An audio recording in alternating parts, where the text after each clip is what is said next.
Taking care of the planet and turning a profit. The drive to do both is the topic of tonight's Insight. Here's Deb.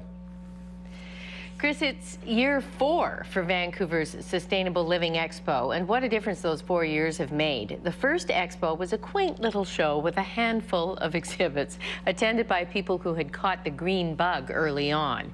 Now it's a trade show that rivals any other, attracting hundreds of exhibitors and thousands of potential customers. Michelle Miller reports. It opens up and becomes a pillow. The demand for greenness is growing. Just look no further than the floor of the new Vancouver Convention Centre. 4 years ago, the Sustainable Living Expo consisted of hemp and herbs and other mom-and-pop retailers. Today, more than 300 exhibitors are showcasing their sustainable products and practices. With the e-waste, what it does is get broken down into its components and put back into the raw materials. And then London Drugs started to reduce its carbon footprint over a decade ago. Today, it's a leader in waste management.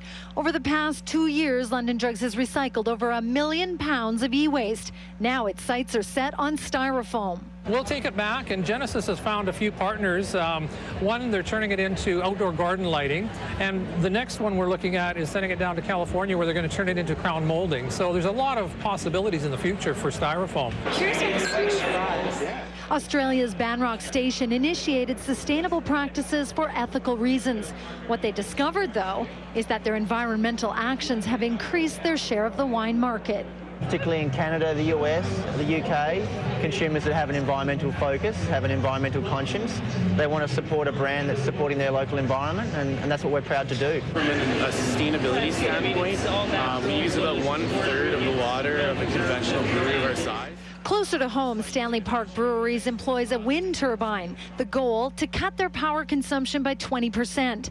They're just another example of companies that are taking great pains to become better stewards of the environment, and consumers are holding them to account. I mean, shareholders are demanding it now, so I mean, they want to be out there and offering better products that are better for the environment and doing things internally themselves to reduce their energy consumption and waste and all that kind of thing.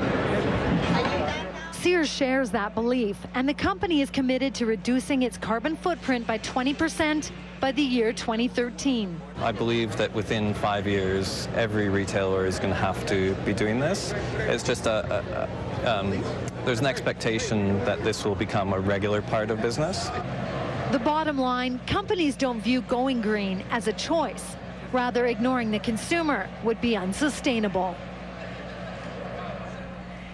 Not only has the growth of the green industry created new products, it has created new careers as well, jobs that didn't exist just a few years ago. Take, for example, emissions brokers. They are the people who handle the trading of credits that allow companies to emit greenhouse gases. Then there are the biomimicry engineers. They use Mother Nature as a model for solving problems, such as a self-cleaning paint that repels dirt whenever it gets wet. Another new career is a sustainability coordinator. Everything from high-tech corporations to retailers such as Walmart are employing managers to oversee the environmental impact of their operations. And of course, green architects. A growing number of architects and developers are getting certified to become specialists in green design. And Chris, that is tonight's Insight.